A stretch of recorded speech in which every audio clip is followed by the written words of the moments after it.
سورہ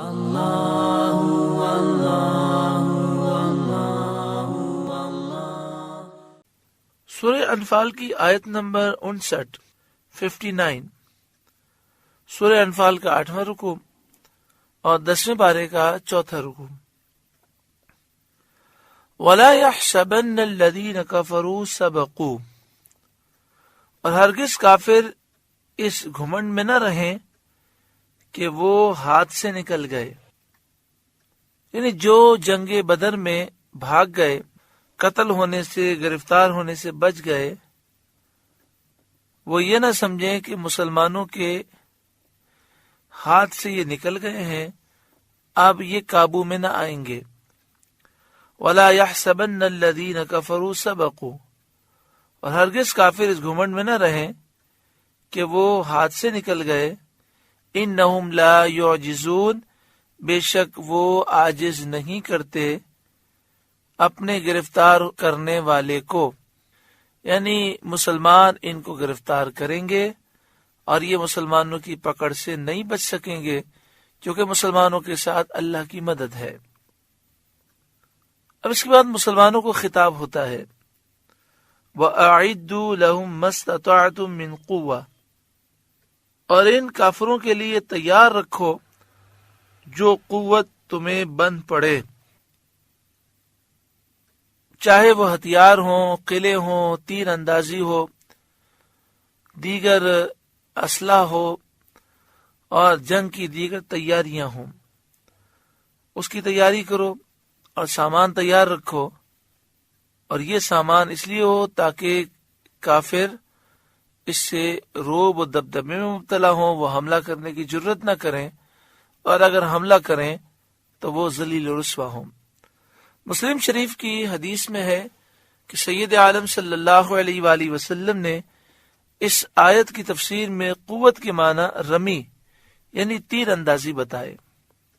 وَأَعِدُّوا لَهُم مَّا اسْتَطَعْتُم مِّن قُوَّةٍ، اور ان کے لیے تیار رکھو جو قوت تمہیں بن پڑے. قوت سے مراد رمیون کے معنی وہ اسلحہ جس میں پھینک کر حملہ کیا جاتا ہے، جیسے تیر ہے، نیزے ہیں، اسے دور سے وار کیا جاتا ہے اور پھینکا جاتا ہے. رمیون کا لفظ بڑا وسیع معنی ہے، اور آج بھی پوری دنیا میں جنگی اعتبار سے سب سے اہم جو اسلحہ ہے وہ وہی ہے جسے پھینک کر دشمن پر حملہ کیا جاتا ہے. جیسے راکٹ ہیں، میزائل ہیں، اور فضائیہ جب حملہ کرتی ہے تو چاروں طرف وہ بم پھینکتی ہے. اس طرح کی اور بہت ساری چیزیں ہیں. مسلمانوں کو چاہیے کہ وہ اس پر زیادہ توجہ دیں. وَمِن رِبَاطِ الْخَيْلِ، اور جتنے گھوڑے باندھ سکو اتنے باندھو. گھوڑوں سے مراد وہ سواری ہے جس پر بیٹھ کر مجاہد جنگ کے لیے جاتے ہیں. آج کل فوجی گاڑیاں ہیں، ٹینک ہے، ہوائی جہاز ہیں، جو فوجی طیارے ہیں. ترہبون بہ عدو اللہ، کہ ان سے ان کے دلوں میں دھاگ بٹھاؤ جو اللہ کے دشمن ہیں. وعدوکم، اور جو تمہارے دشمن ہیں. وآخرین من دونہم، اور ان کے سوا کچھ اوروں کے دلوں میں. لا تعلمونہم، جنہیں تم نہیں جانتے. اللہ یعلمہم، اللہ انہیں جانتا ہے. یعنی ایسے کافر کہ جو ہیں تمہارے دشمن، لیکن تمہارے سامنے وہ دوستی ظاہر کرتے ہیں، اور تمہاری کمزوری دیکھ کر وہ پھر مقابلے کے لیے آ سکتے ہیں. تم اپنے آپ کو اتنا مضبوط رکھو کہ وہ بھی ڈر جائیں. اسی طرح وہ لوگ جو اپنے آپ کو مسلمان کہتے ہیں لیکن دل سے منافق ہیں، ان پر بھی تمہارا روب طاری ہو. وَمَا تُنْفِقُوا مِنْ شَيْءٍ فِي سَبِيلِ اللَّهِ يُوَفَّ إِلَيْكُمْ، اور اللہ کی راہ میں جو کچھ خرچ کرو گے تمہیں پورا دیا جائے گا. یعنی اس کی جزا، اس کا ثواب بہت ملے گا. دنیا میں بھی بڑی برکتیں اور آخرت میں اجر عظیم ہے. تو جب یہ اسلحے کی تیاری کرنی ہے، اسلامی فوج کو مضبوط کرنا ہے، ملک کی سرحدوں کی حفاظت کرنی ہے، تو اس میں اگر مال کی ضرورت پڑے تو مالی قربانی دو۔ وَأَنْتُمْ لَا تُظْلَمُونَ، اور کسی طرح تم گھاٹے میں نہ رہو گے، یعنی تمہیں اجر پورا دیا جائے گا۔ وَإِنْ جَنَحُوا لِلسَّلْمِ، اور اگر وہ صلح کی طرف جھکیں، فَاجْنَحْ لَهَا، تو تم بھی جھکو اور ان سے صلح قبول کر لو۔ وَتَوَكَّلْ عَلَى اللَّهِ، اور اللہ پر بھروسہ رکھو۔ إِنَّهُ هُوَ السَّمِيعُ الْعَلِيمُ، بے شک وہی سننے والا، علم والا ہے۔ دل میں خیال پیدا ہوتا ہے کہ صلح کر رہے ہیں، پھر بعد میں کوئی شرارت کریں گے، تو ظاہری قرائن دیکھ کر تمہیں محسوس ہو کہ فراڈ کرنے کے ظاہری قرائن تو نہیں مل رہے، تو پھر اللہ پر بھروسہ کر کے معاہدہ کر لو۔ اور جب بھی کوئی کام کریں تو اس کام کا انداز یہ ہونا چاہیے کہ ہم اللہ رب العالمین پر بھروسہ کریں، ظاہری طور پر ساری چیزیں دیکھیں، پلاننگ کریں، مگر بھروسہ اللہ تعالیٰ کی ذات پر ہو۔ اس کے لیے بہتر طریقہ یہ ہے کہ استخارے کی دعا پڑھ لی جائے۔ رات کو سوتے وقت نہیں پڑھ سکتے تو کبھی بھی دن میں 2 رکعت نفل پڑھ کے پڑھنا چاہیں تو بھی بہت اچھی بات ہے، ورنہ ویسے ہی وضو کر کے اول آخر درود پاک پڑھ کے ایک دفعہ استخارے کی دعا پڑھ کے دعا کر لیں، پھر کام کریں، انشاءاللہ بہتری ہوگی۔ وَإِن يُرِيدُوا أَن يَخْدَعُوكَ فَإِنَّ حَسْبَكَ اللَّهُ، اور اگر وہ تمہیں فریب دینا چاہیں تو بے شک اللہ تمہیں کافی ہے۔ یعنی وہ صلح کا اظہار مکر و فریب کے لیے کر رکھے ہوں تو تم ظاہری اعتبار سے دیکھ لو اور سارے معاملات کرو، اللہ تمہیں کافی ہے، اللہ تمہاری مدد فرمائے گا۔ حقیقت یہ ہے کہ اگر ہم مسلمان نیک صالح ہو جائیں اور واقعی ہماری اصلاح ہو جائے تو غیبی مدد ہمارے لیے ضرور آئے گی۔ اللہ ہمیں وہ قوت دے گا کہ دنیا کی ساری طاقتیں ہمارے سامنے زیر ہو جائیں گی۔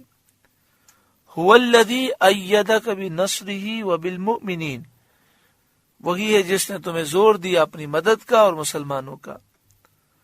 اللہ تبارک و تعالی کی مدد حاصل ہوئی اور اللہ تعالی نے مسلمانوں کو قوت عطا فرمائی کہ وہ اپنے محبوب پر اپنا سب کچھ قربان کریں۔ وَأَلَّفَ بَيْنَ قُلُوبِهِمْ، اور ان کے دلوں میں اللہ نے میل کر دیا، ملاپ کر دیا، جیسا کہ قبیلہ اوس اور خزرج، مدینہ شریف کے 2 قبیلے ہیں، آپس میں ان کی بڑی نفرت تھی۔ 100 برس سے زائد 120 سال تقریباً ان کی آپس کی دشمنیاں رہیں، ذرا سی بات پر وہ لڑنے لگ جاتے اور کافی عرصے تک وہ لڑائی جاری رہتی۔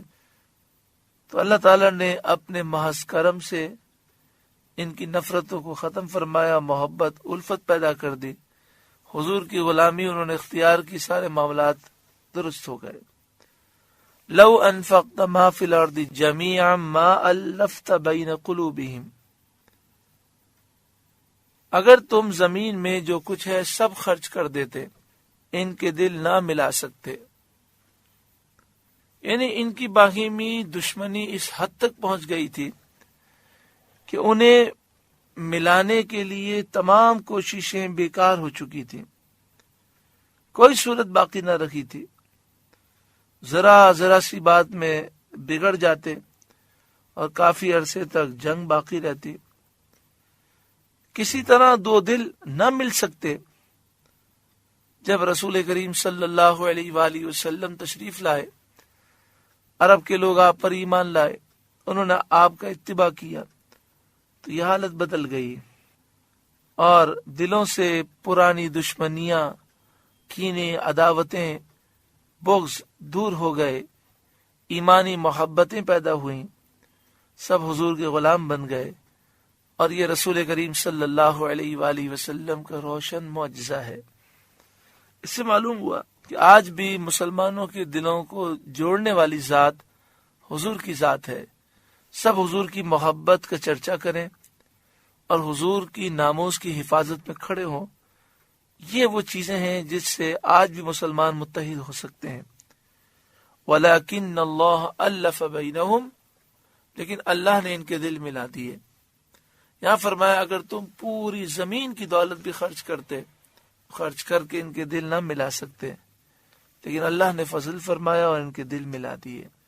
انہ عزیز حکیم، بے شک وہی ہے غالب حکمت والا۔ یا ایھا النبی، اے غیب کی خبریں بتانے والے نبی، حسبک اللہ، اللہ آپ کو کافی ہے، ومن اتبعک من المؤمنین، اور وہ مومنین آپ کو کافی ہیں جو آپ کی پیروی کرتے ہیں۔